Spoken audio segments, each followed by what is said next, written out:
आप सब लोगों का बहुत बहुत शुक्रिया। मैंने आपसे कहा था कि जब 177 सब्सक्राइबर हो जाएंगे तो मैं तुरंत अगला वीडियो डाल दूंगी। माफ़ करना दोस्तों, मेरी लाइफ थोड़ी ख़राब चल रही थी। सच कहूँ तो इतनी उलझनें थीं कि मैं बिल्कुल भी वीडियो नहीं डाल पा रही थी। मुझे मालूम है आप सब इंतज़ार कर रहे थे, लेकिन अब मैं रोज़ कोशिश करूंगी कि रेगुलर वीडियो डाल सकूं। एक बात और, मेरे घर वाले, खासकर मेरी मम्मी और मामा, मुझे स्टोरी देखते या लिखते हुए पसंद नहीं करते। उन्हें लगता है कि यह सब वक्त बर्बाद करने का काम है। इसी वजह से मुझे चुप चुप कर यह सब लिखना पड़ता है। मैं ये सब इसलिए कर रही हूँ क्योंकि मैं कुछ पैसे कमाकर अपनी मम्मी की हेल्प करना चाहती हूँ। इसलिए आपसे बस एक छोटी सी विनती है, प्लीज़ अपनी इस प्यारी सी छोटी बहन के लिए आप 200 सब्सक्राइबर करवा दीजिए। यह मेरी बहुत बड़ी मदद होगी। अध्याय 19, अनचाही मुलाकात। घर में सन्नाटा, दिल टूटना, रेस्टोरेंट का गुस्सा और घर की तन्हाई। उदय अपने दोस्तों के साथ रेस्टोरेंट से निकल चुका था, लेकिन उसके गाल पर लगा थप्पड़ और उससे ज़्यादा आंचल की तीखी बातें उसके दिमाग में गूंज रही थीं। कार में भी उसका दिमाग उसी थप्पड़ की गूंज से भरा था। रात को अपने आलीशान घर पहुंचकर उदय सीधे अपने कमरे में गया और बेड पर लेट गया। उसकी आंखें छत को घूर रही थीं, पर जहन में थी उस लड़की की तस्वीर जिसने बिना सोचे समझे उसे थप्पड़ मारा था। आंचल। कौन थी ये लड़की? बिना किसी सबूत के मेरे ऊपर हाथ उठा दिया। क्या इसे जरा भी अफसोस नहीं था? वह गुस्से से बड़बड़ाया। फिर अचानक उसे आंचल की आंखें याद आई। उनमें गुस्सा था, लेकिन साथ ही एक ईमानदार तेज भी था। हाँ, मैंने उस पर चिल्लाया जरूर, लेकिन उसने बिना जाने समझे मुझे थप्पड़ मारा। अमीरी का रौब, उसने कहा। कितनी अजीब है, पर थोड़ी सी जिद्दी और खूबसूरत। उदय अनजाने में ही उसके बारे में सोचता रहा। उसके चेहरे पर अब गुस्सा कम और उलझन ज्यादा थी। उधर आंचल अपने घर पहुंचकर सीधा अपने कमरे में बंद हो गई। उसने अपना बैग जोर से सोफे पर फेंका। वह कितना बेकार, घमंडी लड़का था। मानती हूँ मैंने गलती की, मुझे कन्फर्म करना चाहिए था। पर फिर भी उसे मुझ पर चिल्लाना नहीं चाहिए था। उसे शांत रहकर बात करनी चाहिए थी। वह कमरे में टहलते हुए खुद से बहस कर रही थी। गुस्से की गर्मी कम होते ही उसने माथा पकड़ा और पलंग पर बैठ गई। नहीं, वह सही था। मेरा थप्पड़ मारना सही नहीं था। ये सारी मेरी ही गलती है। मुझे किसी को बिना वजह सज़ा नहीं देनी चाहिए थी। आंचल ने दिल ही दिल में अपनी गलती स्वीकार की। उसे उस घटना पर शर्मिंदगी महसूस हो रही थी, पर साथ ही वह उस घमंडी उदय की शक्ल भूल नहीं पा रही थी जिसे उसने थप्पड़ मारा था। दोनों, उदय और आंचल, अपनी पहली अनचाही मुलाकात को अपने अपने तरीके से सोच रहे थे, ये जानते हुए कि यह शायद उनकी आखिरी मुलाकात है। शेखावत विला। मीरा की खामोश दहशत। उधर शेखावत विला के भव्य कमरे में मीरा अकेले बैठी थी। रुद्राक्ष के जाने के बाद कमरा और भी बड़ा और सन्नाटे से भरा महसूस हो रहा था। रुद्राक्ष की दी हुई सुरक्षा की भावना उसके साथ ही चली गई थी। वह डर के मारे कांपने लगी। उसे अकेले रहने से डर लगता था। दोपहर तक विला में एक अजीब अफरातफरी मच गई। किचन में काम करते हुए एक नौकर का हाथ गैस से बुरी तरह जल गया। रुद्राक्ष के विला में सिर्फ 3 ही नौकर थे, क्योंकि रुद्राक्ष उसे विला में बहुत कम ही रहता था। वह ज़्यादातर शेखावत विला में रहता था, और चूंकि यह एक इमरजेंसी थी, बाकी दोनों नौकर भी जख्मी नौकर को लेकर तुरंत अस्पताल चले गए। रुद्राक्ष की सख्त हिदायत के बावजूद इमरजेंसी में सब मीरा के बारे में पूरी तरह से भूल चुके थे। अकेलापन और सन्नाटा मीरा को डराने लगा। उसे लगा जैसे वह फिर से किसी अनजान, अंधेरी जगह पर आ गई है। अपनी डर और घबराहट को छुपाने के लिए मीरा धीरे से बेड से उतरी और पलंग के नीचे जाकर छिप गई। पूरे दिन उसे भूख लगी रही, पर वह आवाज़ देने की हिम्मत नहीं कर पाई, या शायद वह आवाज़ देती भी कैसे, उसकी भाषा कौन समझता। वह डर से रोने लगी। उसका छोटा सा शरीर डर और भूख से कांप रहा था। उसे लगा जैसे रुद्राक्ष उसे हमेशा के लिए छोड़ गया है। रुद्राक्ष की वापसी और बेचैनी।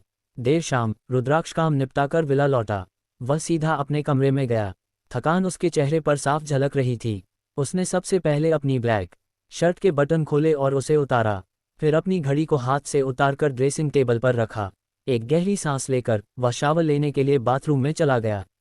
पानी की हल्की आवाज़ कमरे में गूंजने लगी, जो कुछ देर में बंद हो गई। कुछ ही देर बाद रुद्राक्ष एक सफ़ेद तौलिया लपेटे हुए वॉशरूम से बाहर आया। उसने आराम से ब्लैक कलर की सिंपल टी शर्ट और उसी रंग का ट्राउज़र पहना। अब थोड़ा तरोताज़ा महसूस कर रहा हूँ, उसे तुरंत मीरा का ख्याल आया। वह अपने कमरे से निकलकर सीधा मीरा के कमरे की ओर बढ़ा। दरवाज़ा खोलकर उसने कमरे में नज़र दौड़ाई। मीरा, उसने धीरे से आवाज़ दी। कमरा खाली था। मीरा कहीं दिखाई नहीं दी। रुद्राक्ष का दिल एक पल के लिए धड़कना भूल गया। उसके माथे पर चिंता की लकीरें उभर आईं। वह तुरंत कमरे के अंदर आया और जल्दी जल्दी हर कोने में देखा, पर मीरा वहाँ नहीं थी। उसका चेहरा सफ़ेद पड़ गया। वह कहाँ चली गई? मैंने तो नौकरों को उसका ख्याल रखने को कहा था। उसने तेजी से नीचे जाकर नौकरों को आवाज दी, पर कोई जवाब नहीं मिला। पूरे घर में सन्नाटा था। ये देखकर रुद्राक्ष और ज्यादा घबरा गया। वह उसे पूरे मैंशन में ढूंढने लगा, हॉल, किचन, गेस्ट रूम, यहाँ तक कि गार्डन तक। निराश होकर आखिरकार वह मीरा के कमरे में वापस आया। उसका दिल तेजी से धड़क रहा था। उसने एक बार फिर कमरे को ध्यान से देखा, कहीं कोई कोना छूट तो नहीं गया। उसकी निगाहें बेड के पास गईं और जमीन पर उसे मीरा की फ्रॉक का एक टुकड़ा दिखी। रुद्राक्ष धीरे से बेड के पास झुका। उसका दिल तेजी से धड़क रहा था, लेकिन वह जानता था कि अब उसे घबराना नहीं, बल्कि शांत रहना है। उसने हिम्मत करके बेड के नीचे देखा। अंधेरे में भी उसे एक छोटा, सिकुड़ा हुआ शरीर दिखाई दिया। मीरा। रुद्राक्ष के होंठों से यह नाम एक फुसफुसाहट की तरह निकला, मानो जोर से बोलने पर वह डरकर कहीं भाग जाएगी। पलंग के नीचे मीरा जमीन पर लेटी थी, पसीने से लथपथ, उसका चेहरा डर के मारे सफ़ेद पड़ चुका था। वह रोते रोते वहीं बेहोश हो गई थी। उसके हाथ सीने पर कसकर भींचे हुए थे, मानो वह अपने आप को दुनिया के हर डर से बचाना चाहती हो। रुद्राक्ष का कलेजा मुंह को आ गया। उसके चेहरे पर फैली चिंता अब एक गहरी पीड़ा में बदल गई। उसने तुरंत बिना एक पल गंवाए अपने हाथ आगे बढ़ाए और बड़ी नरमी से मीरा को उठाया। मीरा का छोटा सा शरीर उसके हाथों में इतना हल्का महसूस हुआ कि रुद्राक्ष को लगा जैसे वह किसी कागज की गुड़िया को थामे हुए है। जैसे ही उसने मीरा को गोदी में लिया, उस छोटे से शरीर की तपिश रुद्राक्ष की त्वचा को छू गई। ये तपिश बुखार की नहीं, बल्कि डर और घबराहट के कारण निकली हुई अत्यधिक पसीने की थी। रुद्राक्ष उसे लेकर सीधा अपने बेड पर आया और उसे सावधानी से लेटाया। उसने जल्दी से एक हल्का कंबल उसके ऊपर डाला और उसका माथा सहलाया। हे भगवान, ये क्या हो गया? वह गुस्से और बेचैनी से बड़बड़ाया। उसका शांत स्वभाव अब खत्म हो चुका था। उसने तुरंत घड़ी देखी, रात के 9 बज रहे थे। पानी के छींटे मारकर और उसके हाथों को रगड़कर उसने मीरा को होश में लाने की कोशिश की। कुछ देर बाद मीरा ने धीरे से अपनी आंखें खोलीं। जैसे ही उसकी नज़रें रुद्राक्ष पर पड़ीं, एक पल के लिए उसकी आंखों में डर की एक लहर उठी, लेकिन अगले ही पल वह डर विश्वास और राहत में बदल गया। उसने रोते हुए अपने छोटे हाथ रुद्राक्ष की टी शर्ट की तरफ बढ़ाए। रुद्राक्ष ने बिना कुछ सोचे उसे अपनी बाहों में भर लिया। शशश, ठीक है, मैं आ गया हूँ। तुम अब सुरक्षित हो। उसने धीरे से उसके बालों को सहलाया। कुछ देर रोने के बाद मीरा शांत हुई। रुद्राक्ष ने उसे पानी पिलाया और फिर उसका ध्यान तुरंत नौकरों की ओर गया। रुद्राक्ष का गुस्सा और एक ज़रूरी सबक। उसे याद आया कि जब वह घर आया था तब कोई आवाज़ नहीं थी। उसने तुरंत नीचे के फ़ोन से घर के हेड सर्वेंट मनोहर को फ़ोन लगाया। मनोहर, तुम सब कहाँ हो? यहाँ विला में सन्नाटा क्यों है? और मीरा को तुम लोग अकेला कैसे छोड़ गए? रुद्राक्ष की आवाज़ में एक सख्त, बर्फ जैसा ठंडापन था जो उसके बेहद गहरे गुस्से को दर्शाता था। दूसरी तरफ मनोहर ने हांफते हुए पूरी घटना बताई, किचन में काम करते नौकर का हाथ जल जाना और इमरजेंसी में अस्पताल जाना। मुझे इमरजेंसी समझ आती है मनोहर, लेकिन क्या तुम्हें मेरी सख्त हिदायत याद नहीं थी? हर हाल में एक व्यक्ति मीरा के पास रहेगा। एक आदमी उस जले हुए नौकर के साथ जा सकता था, दूसरा रुक सकता था। ये लापरवाही मुझे मंजूर नहीं है। रुद्राक्ष की आवाज़ अब तेज थी, मानो वह बिजली की कड़क हो। मनोहर डर के मारे कांप गया। माफ़ कर दीजिए सर, ये हमारी गलती है। हम कल से ऐसी गलती कल नहीं, अभी। तुम सब तुरंत वापस आओ और सुन लो, अगर यह घटना दोबारा हुई तो ये तुम्हारी आखिरी नौकरी होगी। रुद्राक्ष ने फ़ोन पटका और गुस्से से कराह उठा। उसने अपने बालों में हाथ फेरा। वह जानता था कि नौकरों की नीयत खराब नहीं थी, लेकिन मीरा का डर उसे बर्दाश्त नहीं हो रहा था। उसने मीरा को देखा, जो अब भी उसके पास सिमटी हुई थी। आज के बाद जब तक मैं न कहूँ तुम बेड से नीचे नहीं उतरोगी, रुद्राक्ष ने धीरे से कहा। मीरा ने सिर्फ हाँ में सिर हिलाया। उसे अब रुद्राक्ष के साथ इस बड़े कमरे का सन्नाटा भी कम डरावना लग रहा था। शेखावत विला, गार्डन का सुकून और एक प्यारी मुस्कान। उसी समय शेखावत विला के दूसरे हिस्से में अरीफ शेखावत दफ्तर का काम निपटाकर विला वापस आया। थकान उसके चेहरे पर साफ थी, लेकिन घर की दहलीज पर कदम रखते ही एक अनजान सुकून उसे घेर लेता था। वह सीधा अपने कमरे में गया। सोनू कहाँ है? उसने कमरे में नज़र घुमाई। कमरे में सांवी नहीं थी। अरीफ हल्का सा मुस्कुराया। उसे तुरंत याद आया, जब भी सांवी कमरे में नहीं होती वह निश्चित तौर पर गार्डन में होती है। सांवी को गार्डन से और अपने प्यारे ब्लैक पैंथर, जिसे वह प्यार से अब कहती थी, प्यार से के साथ वक्त गुजारना बहुत पसंद था।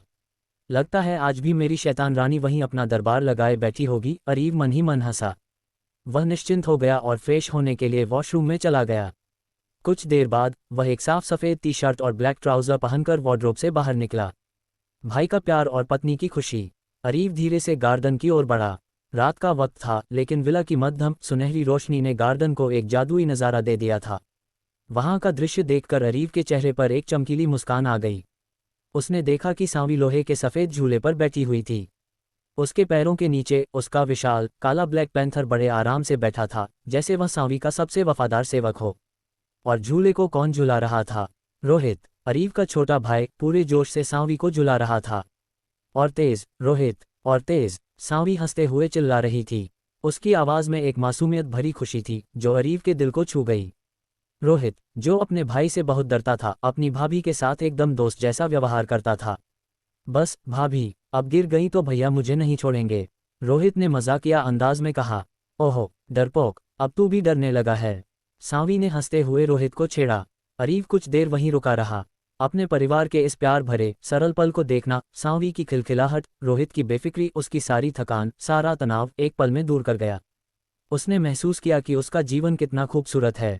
उसने एक गहरी सांस ली और मुस्कुराते हुए झूले की तरफ बढ़ा। क्या चल रहा है यहाँ? इतनी खुशी और मुझे बुलाया भी नहीं गया। अरीव की आवाज़ सुनते ही रोहित तुरंत सतर्क हो गया और झूला झुलाना धीमा कर दिया। भैया, आप कब आए? रोहित ने थोड़ा डरते हुए पूछा। सांवी ने मुड़कर देखा, उसकी बड़ी बड़ी आंखों में अरीव को देखकर चमक आ गई। अरीव मुस्कुराया। हाँ मैं, और मुझे लगता है कि इस झूले पर मेरी जगह है या नहीं? उसने बड़े प्यारे अंदाज में पूछा।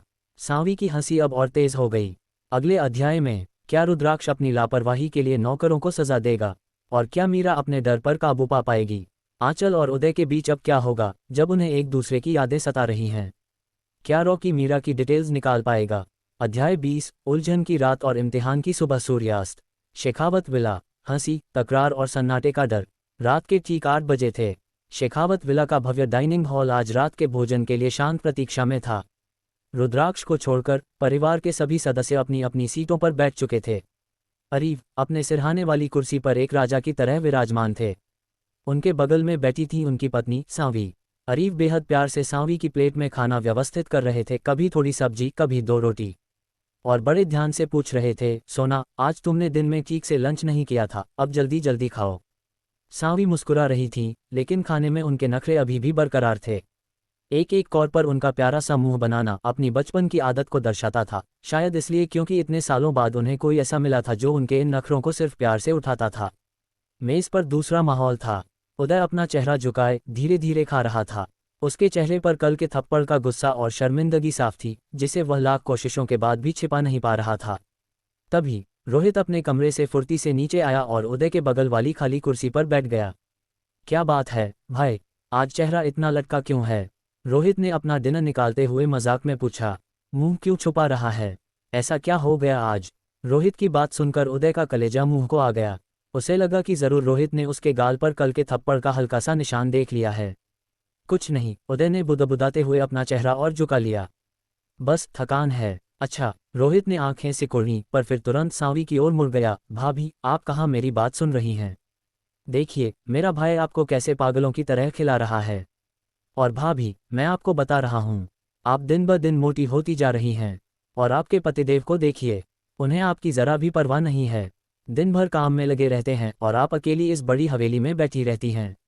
आपके पति को समझना चाहिए कि उन्हें आपके साथ ज़्यादा वक्त बिताना चाहिए, पर नहीं, इनको तो बस काम की पड़ी रहती है। रोहित की बात सुनकर सांवी ने तुरंत नाटक शुरू कर दिया। आप बिल्कुल सही कह रहे हैं देवर जी, अब मैं इनसे कहूँ भी तो क्या कहूँ, यह मेरी बात सुनते ही नहीं हैं।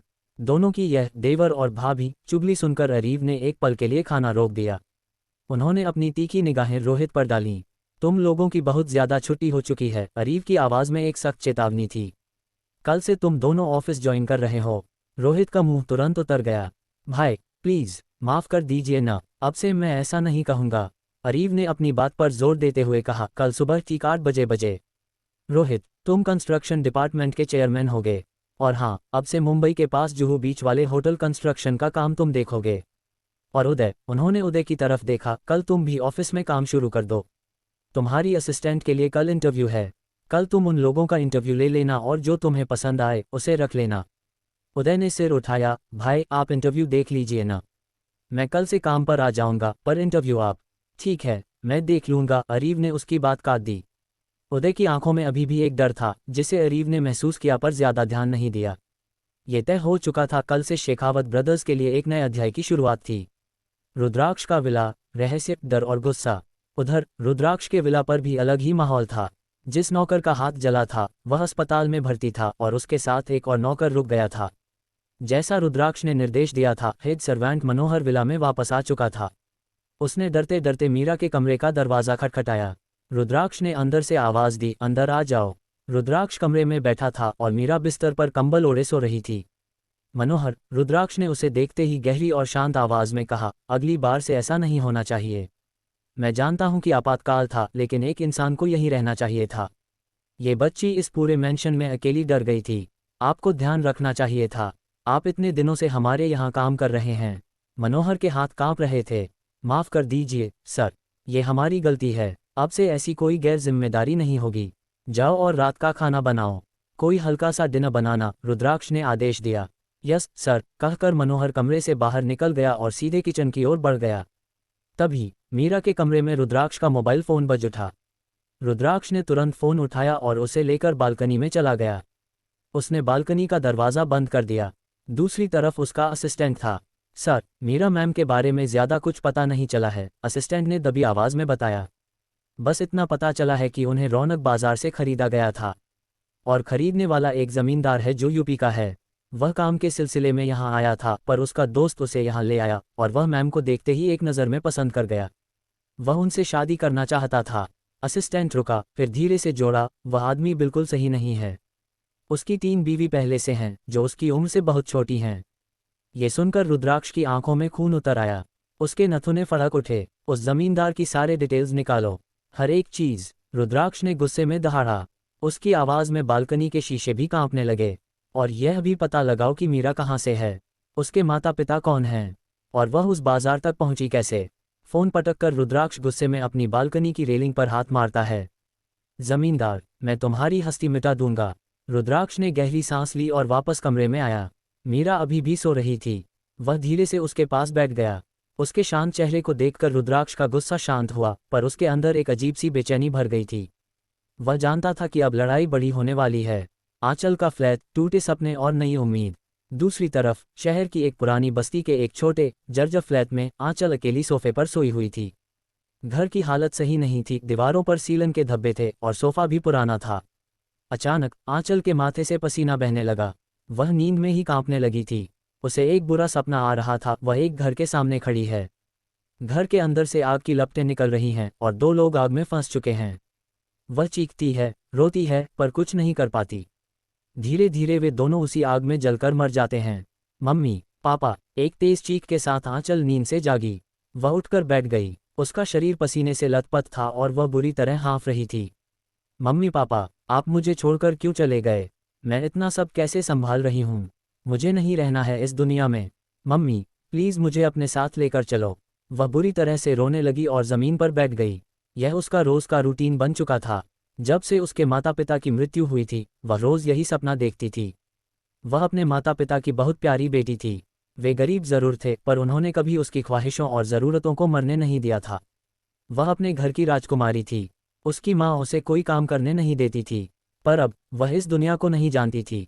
उसे खाने के लिए खुद खाना बनाना पड़ता था, खुद काम करना पड़ता था।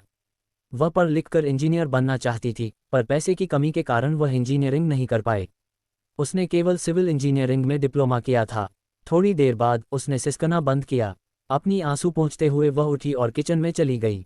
किचन में ज़्यादा कुछ नहीं था। उसने नीचे के दराज से मैगी का पैकेट निकाला और बनाने लगी। तभी उसके फ़ोन की घंटी बजी। उसकी दोस्त का फ़ोन था। हेलो आंचल, तेरे लिए एक खुशखबरी है, उसकी दोस्त ने उत्साह से कहा। मुझे पता चला है कि शेखावत इंडस्ट्री में एक पर्सनल सेक्रेटरी की ज़रूरत है। तूने कहा था न कि तुझे एक अच्छी नौकरी की ज़रूरत है, इसलिए मैंने तुझे ये बात बताई। आंचल ने हिचकिचाते हुए कहा, पर शेखावत इंडस्ट्री इतनी बड़ी इंडस्ट्री है, और मुझ जैसी लड़की जिसने सिर्फ डिप्लोमा किया है, क्या वह मुझे रखेंगे? एलिजिबिलिटी क्राइटेरिया सिर्फ 12वीं पास है, उसकी दोस्त ने जोर दिया। इसलिए कोशिश कर, शायद तुझे मिल जाए। कल सुबह 10 बजे इंटरव्यू है, सबसे पहले पहुंचना। चल, मैं अब रखती हूँ। आंचल ने फ़ोन रखा। उसके चेहरे पर उदासी के बीच एक छोटी सी उम्मीद की किरण थी। शेखावत इंडस्ट्री, ये तो बहुत ही बड़ी कंपनी है, आंचल ने सोचा, पर फिर उसने उस ख्याल को झटक दिया। उसे नौकरी चाहिए थी और यह उसके लिए एक मौका था। वह अब मैगी खाने लगी। उसकी आंखों के सामने कल का इंटरव्यू था। ये जानते हुए कि यह नौकरी उसकी ज़िंदगी बदल सकती है, उसने एक लंबी सांस ली और अपने डर को किनारे रख दिया। अगला अध्याय, क्या उदय और आंचल का सामना शेखावत इंडस्ट्री में फिर से होगा? अगर हाँ, तो उस मुलाकात का अंजाम क्या होगा? रुद्राक्ष उस जमींदार के बारे में कौन सी नई भयानक डिटेल्स निकाल पाएगा? और क्या रुद्राक्ष मीरा के लिए कोई बड़ी कार्रवाई करेगा? क्या रोहित और उदय कल से ऑफिस में एडजस्ट कर पाएंगे? क्या आप जानना चाहेंगे कि कल सुबह आंचल का इंटरव्यू कैसा जाता है और शेखावत इंडस्ट्री में उसकी एंट्री कैसी होती है? प्लीज़ मेरे इस चैनल को सब्सक्राइब करें, लाइक करें और शेयर करें, कमेंट करना बिल्कुल ना भूलें। मेरी लाइफ बहुत ख़राब चल रही है, प्लीज़ मुझे फॉलो करो। मैं अपनी मम्मी की मदद करना चाहती हूँ कुछ पैसे कमा कर। मैं अपनी लाइफ से बटेन अभी आपको नहीं बता सकती।